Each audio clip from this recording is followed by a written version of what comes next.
이번 주 경제 이슈를 쪽집게처럼 골라서 신나게 이야기하는 시간 신들린 경제 고란 기자와 함께합니다. 안녕하세요. 네, 안녕하세요.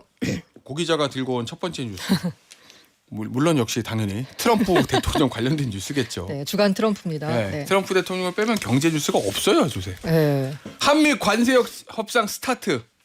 이거 신나는 뉴스예요, 신 안 나는 뉴스예요? 아, 이거 신 난다고 해야 될지 네. 신 안 난다고 해야 될지 네, 결과를 봐야지 알겠죠? 저는 불안한 뉴스예요. 저한테. 아, 불안하다. 네. 그렇죠, 그렇죠. 어제 저 일본 대표단한테 그 마가 모자 씌워주는 저 트럼프 대통령을 보니까 그 이게 외교 현장 있을 수가 없는 일 아니겠습니까? 아니 그리고 약간 이렇게 사진 이렇게 넣고 되게 환하게 오는 사진 찍었는데 네.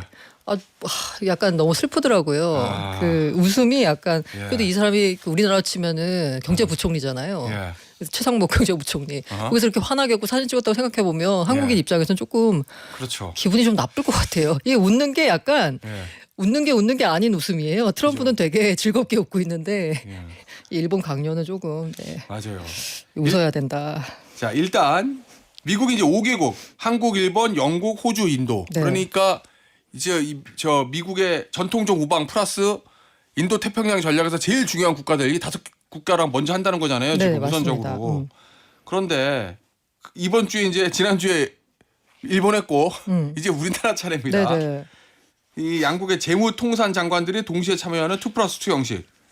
이거 어떤 내용이에요 지금? 이게 원래 워싱턴에서 이번 주에 그 G20 주요 재무장관 회의가 열립니다. 예. 그럼 보통 요 회의 열리면 최상목 부총리만 가요. 예. 근데 이번에는 안덕근 장관까지 23일 날 출국하기로 했습니다. 예. 그래서 이제 스캇 베센 재무장관이랑 그쪽에 있는 또 USTR 대표랑 나와가지고 2+2 미국 2 우리 2 해가지고 이제 회담을 한다라는 건데요. 이게 재밌는 게 이 이름이 통상 협상이 아니고요. 뭐 관세 협상, 트레이드 예를 들면은 뭐 니고시에이션 이게 아니고요. 이름이 트레이드 컨설테이션이에요. 예. 협의입니다. 협의. 어허. 그러니까 우리 입장에서는 이걸 조금 약간 좀 단계를 좀 이렇게 낮추려고 하는 그런 느낌이 있어요. 그냥 네. 사전적으로 조금 그냥 한번 얘기나 좀 해보자 약간 네. 이런 느낌인데 여기서 만약에 이제 트럼프 대통령이 일본처럼 이제 난입을 해가지고 주도권을 끌어가려고 이제 자신들의 이제 판으로 끌어오려고 하겠죠. 난입. 네. 그러니까 실무회담인데 대통령 들어와가지고 아니 다 실무가 앉아 있는데 상대방에서는 예를 들면 회장님이 나왔어. 네. 그럼 이제 상무들끼리 이제 회의하고 있는데 그러면 이게 동등한 협상입니까? 그 아니잖아요. 상무 얘기 못하죠. 예, 말 못하죠. 상대방 상무도 아니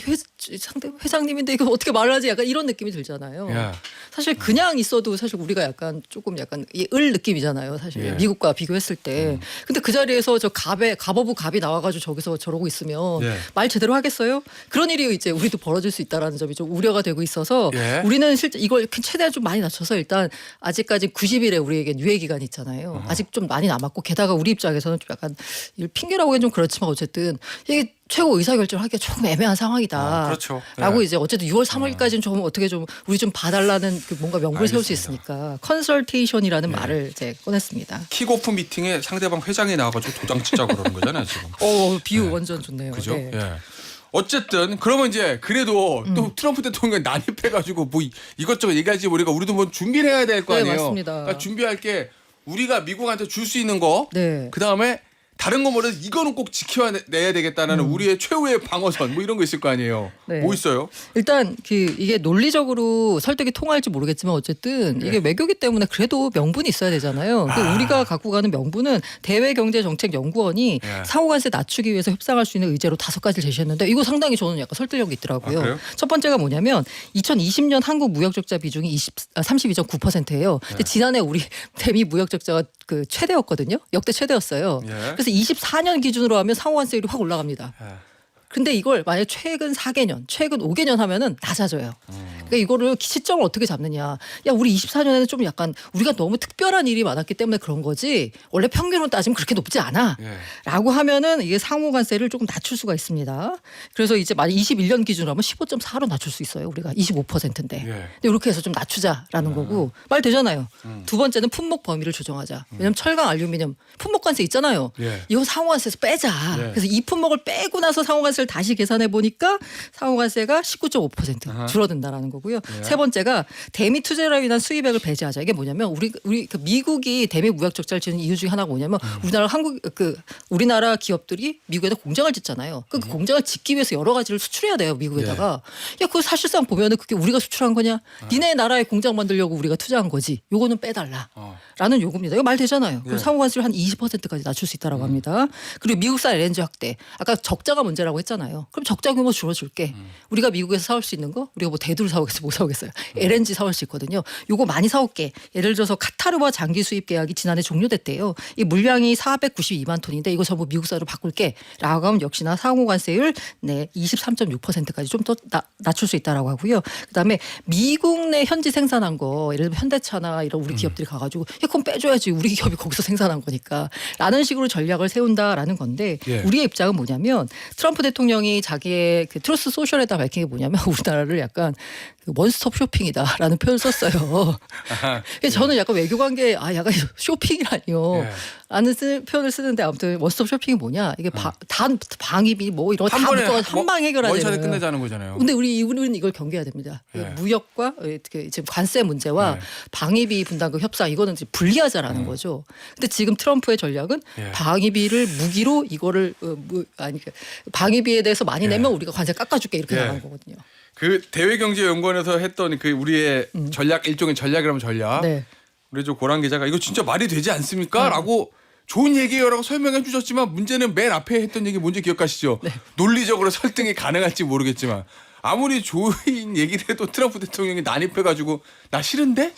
너희들 내가 주는 이 모자는 가지고 가 이러면 이제 난리가 나는 건데. 이게 실제로 일본 회담에 남입했다고 그랬잖아요. 이게 아직 정확히 알려지진 않았는데 일본 언론 쪽에다가 이제 일본에 갔다 온 그 대표단이 약간 말이 나왔어요. 그래서 이제 일본 언론 쪽에서 보도가 나왔는데 트럼프 대통령이 일본의 무역 적자를 제로로 만들겠다. 제로로 만들 수 있는 뭔가를 갖고 와라라고 했는데 대미 무역 적자 90조 넘어요.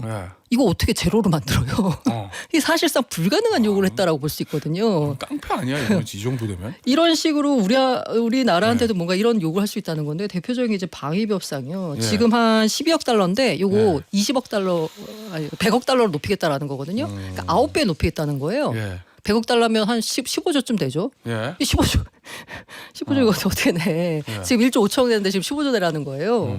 이거를 이제 최후의 방어사 아까 제가 말씀드렸죠 분리해야 된다. 그리고 방위비 협상에 대해서 이 트럼프가 이른바 쓰는 게 앵커링 전략입니다. 처음에 확 높은 걸 던져요. 그러니까 예를 들면 이제 100억 달러 이렇게 던졌는데 내가 좀 봐줬다 50억 달러 이러면은 받는 사람 입장에서는 깎아주는 건가? 약간 다행이다. 약간 이런 느낌이 들잖아요. 왜 한 대밖에 안 때리지? 그리고 맞아요. 맞으면서 좋아하는 그런 전략을 쓰는데 우리 입장에서는 우리가 주한 미군 방위 부담에 있어서 얼마나 이제 진짜 그 돈 말고 방위 분담금 말고 실질적으로 기여하는 바가 얼마나 큰지에 대해서 잘 설명을 해서 잘 막아야죠.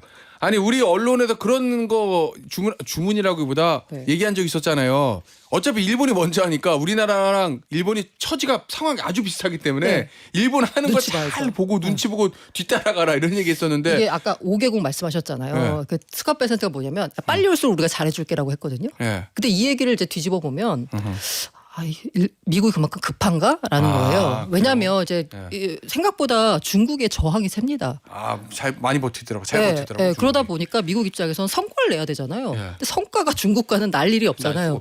그렇다고 EU랑 하겠어요? EU도 지금 약간 뻗대는 약간 이런 느낌이니까. 중국이랑 붙으려고 하고. 그러다 보니까 약간 만만한 5개한테 게다가 이게 그 대미 무역 적자도 좀 큰 나라들이에요. 와가지고 빨리 성과를 내달라라는 거거든요. 그런데 그런 얘기 하잖아요. 매도 먼저 맞는 게 낫다라고 하는데 저는 매는 나중에 맞는 게 낫습니다. 항상. 그렇지. 앞에 때리다가 힘 빠지면 뒤에는 덜 약하거든요. 맞을 수도 있지. 그래서 지금 우리가 할 일은 아무리 스캇 베센트가 빨리 와서 할수록 뭔가 좋은 결과를 낳을 것이다라고 하지만 좀 눈치를 보면서 게다가 우리 좀 핑계거리도 우리 있잖아요. 우리 6월 3일까지 좀 기다려달라. 협상을 잘하실 거라고 믿어 의심치 않습니다. 알겠습니다. 근데 그 5개 나라 보니까 영국 빼고는 다 중국이랑 한 번씩은 부딪힌 나라네요. 우리나라, 일본, 호주, 인도. 그리고 미국 입장에서는 아까 말씀드린 대로 약간 성과를 내기 위해서 전략적으로 골랐죠. 알겠습니다. 자, 다음 주제를 볼게요. 첫 관세 맞은 철강과 자동차 업계 상황은 이거는 물어보나 마나 신 안 나는 뉴스네, 그죠? 신이 날 수가 없죠. 예. 그래서 실제로 보니까 철강 수출이 많이 줄었어요. 실적이요? 네, 철강 수출 얼마 줄었냐면 10% 넘게 3월 달로 보자면 감소했습니다. 예. 전년 동기에 비해서 18.9% 줄었습니다. 근데 이제 지난해 한국의 대미 철강 수출액이 약 4조 원 정도 되거든요. 미국 입장에서 보자면 캐나다, 브라질, 멕시코에 이어 우리가 네 번째고요. 미국 시장 점유율로 우리가 9.7%입니다. 근데 이게 이제 줄었는데 이게 약간 좀 생각해 봐야 될 게 뭐냐면 철강 수출 같은 경우에는요. 이게 수개월 전에 계약을 진행을 해요. 그러니까 3월에 우리가 수출했다고 해서 뭐 한 일주일 전에 계약하고 이런 게 아니라 수개월 전에 계약하거든요. 그렇기 때문에 지금 줄어든 걸 관세 영향이다라고 보기엔 조금 애매한 부분이 있습니다. 이게 아마 경기 흐름이나 수요 변화 여러 변수가 작용한 거라서요. 이 아직까지 이렇게 정말로 야 그러면 진짜 18%가 줄어드는 거야? 이 관세 시행되면?라고 보기엔 좀 문제가 있다라는 거고요. 예. 예를 들자면 그 철강판 이게 최근 시장 상황이 좋지 않대요. 자동차 제조에 많이 쓰이는 건데 이게 32.9% 줄었는데요. 강관 이게 뭔가 관하는 거 있잖아요. 그 관관 수출은 3.9% 늘었다라고 합니다. 예. 그래서 관세 영향으로만 이번 수출액 감소를 설명하기는 조금 무리가 있지만 어쨌든 영향은 줄 건 맞고요. 예. 그리고 아까 말씀드린 대로 국내 기업들이 많이 투자를 하고 있잖아요. 현대차 정의선 회장이 이제 갔을 때 거기 보면은 그 현대제철도 같이 갔어요. 아하, 막 그렇겠죠. 그래서 이제 58억 달러 투자하기로 했거든요. 예. 근데 요거 이제 투자할 때 힘들 수 있고 약간 부담이 되니까 여기 포스코도 같이 투자하기로 했습니다. 그래서 이런 것들이 아마 나중에 철강 업체들이 이제 대응하는데 예. 도움이 되지 않을까라는 생각이 듭니다. 자, 그런데 트럼프 대통령이 자동차 부품에 대해서는 관세 면제 조치를 검토하고 있다. 네. 이거 왠지 느낌이 우리나라 좋으라고 하는 게 아니라 자기 좋으라고 하는 것 같은 느낌인데. 근데 아니에요? 이게 만약에 자기 나라 좋으라고 해서 네. 야 푸드나 이런 업체들 네. 좋으라고 해서 부품 만약에 있어야 자동차 만들 거니까 자기들도. 그러니까 부품만 예를 들어서 캐나다, 멕시코에서 사서 부품을 미국으로 보내가지고 미국에서 조립하는 이런 경우요. 예. 이런 경우가 미국 회사만 있는 거 아니잖아요. 예. 현대차도 있잖아요. 예. 근데 만약에 그런데 미국 회사만 특혜를 줘. 이러면 이거는 이제 큰일이 나는 예. 거죠. 그렇기 때문에 어쨌든 미국 회사를 봐주기 위한 그 예. 와중에 예. 우리 기업도 얻어 걸린 거구나, 얻어 우린. 이제 볼 수 있다. 이게 뭐라고 했냐면 그 누구도 봐주지 않겠다. 라고 했는데 아까 말씀하신 그 발언을 한 거예요. 누구도 네. 봐주지 않는데 봐줄 수도 있어라고 한 거잖아요. 이게 왜 그 나이브 부켈레 엘살바도르 대통령과 회담한 자리에 왜 이 질문이 나왔는지 모르겠는데 아무튼 관세 얘기를 하니까 자동차 관세에 대해서 자동차 업체 일부를 돕기 위한 무언가를 검토하고 있다라고 했어요. 그래서 그 업체 일부 부분에 대해서 우리 현대차도 들어가는 거 아닌가라고 생각할 수 있어요. 왜냐하면 이제 빨리 미국으로 와서 이제 공장 짓고 하면 되잖아요. 근데 이거 공장 이전하려면 시간이 걸리잖아요. 예. 그래서 생산 시설을 전환하고 있는데 그들은 시간이 좀 더 필요하다라는 말을 했어요. 그렇기 때문에 해외에서 부품을 만들어서 미국으로 갖고 와서 조립하는 여기에도 아마 혜택을 줄 거고 거기에는 우리 현대차도 들어가 있죠. 알겠습니다. 다음 거 하나 보죠. 총성 없는 미중 전쟁. 네, 맞습니다. 2라운드는 자원 싸움. 이거는 이것도 미중 전쟁하면 우리만 가운데서 골치 아프니까 신 안 나는 건데 이거 무조건 그죠? 맞아요. 신 안 나죠. 신 날 수가 있겠습니까? 예. 그러니까 이제 뭐 서로 관세 전쟁 높였는데 사실 관세가 한 50%? 제 생각에 50% 넘어가도 약간 의미가 없다. 지금 막 서로 불러가지고 막 200 몇 %까지 올라갔어요. 그게 의미가 없다는 거죠. 교육 안 하겠다는 얘기니까. 그러면 이제 여기서 교육 안 하겠다는 거고 중국이 쓸 수 있는 무기가 뭐냐면 히토류. 히토류 전 세계 히토류의 한 90%를 담당하고 있거든요. 예. 그런데 이 히토류라고 하는 게 그 마른 히토류인데 별로 희귀하진 않습니다. 여기저기 다 있어요. 우리나라도 있고요. 그런데 캐는데 어마어마한 환경오염. 그걸 이제 지금까지 중국이 했던 거고요. 네. 그런데 이 중국이 이 히토류에 대해서 약간 수출 통제하고 있습니다. 근데 이렇게 되면 문제가 뭐냐면 지금 한 물량이 한 3개월 정도 이제 그 잔량이 있기 때문에 3개월까지는 괜찮은데 그거 넘어가면 이제 히토류가 어디에 쓰이냐라고 보면 자석을 만드는 데 쓰입니다. 쉽게 말하면. 예, 그 얘기는 온갖 무기에 다 들어가는 거잖아요. 맞아요. 예. 네. 그렇기 때문에 이게 이른바 미국을 위대하게 만들어야 되는데 무기 생산도 안 되는 예. 꼴인 거예요. 근데 지금 미국 입장에서는 그 히토류 생산 업체에다가 굉장히 보조금 많이 줘가지고 미국 내에 시설 확대하려고 하는데 말씀드린 대로 하루아침에 되는 게 아니잖아요. 예. 그렇기 때문에 이게 상당한 타격을 줄 수 있습니다. 미국에. 자, 그러면 미국도 이 생각했을 거 아니에요. 중국이랑 붙으면 네. 중국이 결국 히토류 문제 꺼낼 거라는 건 예상을 안 했죠. 했을 리가 없는데 했죠. 그럼 어떤 방어책이 있어요, 미국은? 그래서 일각에서는 앞서 말씀드린 대로 3개월 정도 있다라고 했잖아요. 지금 남아 있는 게 잔고라고 해야 되나 그게 그래서 3개월 안에 끝난다라고 이제 약간 낙관하시는 분들도 있더라고요. 이게 더 이상 못 버틴다. 예. 일단 이제 중국이? 네. 예. 중국이 아니라 미국도 미국이? 그렇고 중국도 마찬가지예요. 네. 중국도 뭐냐면 이게 미국으로 만약에 수출이 막히잖아요. 네. 그러면은 중국 제조업 종사자가 한 2억 1,500만 명 정도 되는데 그 중에서 그 대미 수출과 관련된 노동자가 한 1,900만 명 정도 될 거래요. 네. 거기다 곱하기 4 정도 하면 1억 명 정도의 가족이 약간 영향을 받는다라고 볼 수 있습니다. 와. 그런데 이 표현이 되게 재밌더라고요. 전병서 금융경제연구소인가 그 중국경제연구소 소장님이 쓰신 표현인데 자본주의 국가 미국의 리더 트럼프는 투심이 두렵고 투자자들이요. 네.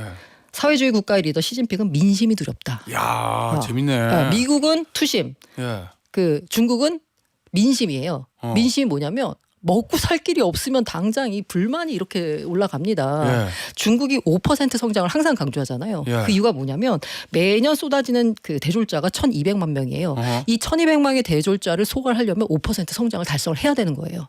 그래서 5% 성장을 굉장히 강조하고 있는데 그래야 먹여 살릴 수 있다. 맞아요. 그런데 갑자기 이제 미국 수출이 줄어들게 되면 이 성장률이 2.8% 포인트가 줄어든다라고 해요. 그럼 예. 여기서 만드는 이 일하는 그 일자리 이게 또 줄어드는 거잖아요. 이게 만약에 3개월 동안 이렇게 힘들게 되면 중국도 이제 만만치 않다는 거죠. 그렇죠. 왜냐하면 공산당 일당 독재 네. 이제 그거를 받쳐주는 게 그래도 우리가 너희들 먹고 살게 해주자 네. 요건데 그게 무너지면 네. 예, 그래서 민심이. 이 일각에서 이제 중국과 미국 쪽에 누가 먼저 발 뺄 거냐라고 해서 이게 뭔가 적당히 서로 이제 네. 자존심을 지키는 차원에서 합의를 하지 않을까. 이게 끝까지 가진 않을 거다라는 이유가 치킨 게임이 끝까지 가서 네. 마지막 순간까지 버티진 않을 거예요. 왜냐하면 기업인 트럼프와 정치인 시진핑이 지금 만나서 얘기를 하는 거기 때문에 네. 정치인과 정치인이 만나는 게 아니고 기업인과 정치인이 만나서 하는 거기 때문에 네. 적당한 선에서 타협을 하지 않을까가 조금 너무 낙관적인가요? 네. 아니 얘기 들어보면 어. 그렇긴 그렇겠네요. 네. 저 시진핑도 민심이 두렵고 맞아요. 트럼프는 투심이 두렵고, 월가의 투심. 투자자들이 투심. 두렵고 네. 자기 돈도 걸려 있으니까. 그렇죠. 알겠습니다. 어쨌든 잘 해결돼야 될 텐데 그래야 우리도 편하게 가죠. 예. 맞습니다. 알겠습니다. 오늘 저 신들린 경제 여기서 마무리하도록 하겠습니다. 고란 경제 전문 기자였습니다. 감사합니다. 네, 감사합니다.